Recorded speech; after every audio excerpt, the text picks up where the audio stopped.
Nós trabalhamos enorme, não.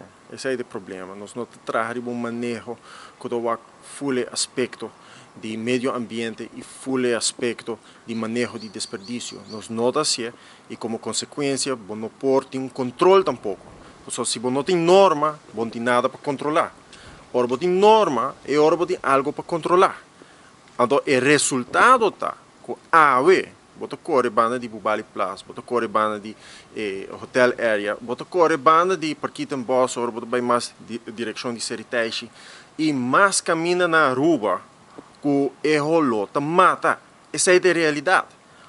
Tu ronde a rua, você tem problema com o rolo, você tem problema com o sonido, você tem problema de vários índoles, porque simplesmente nós não temos maneira de ser.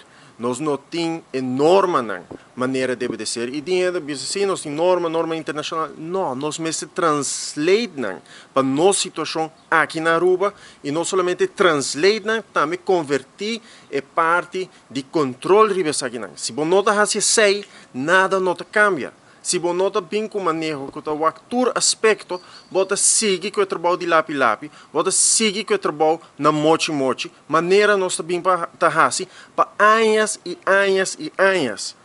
E isso aqui se cambia.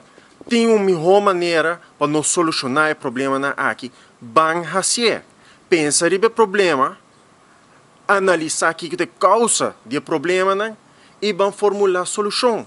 That's it. É não é rocket science, mas é uma vontade política e um tique common sense.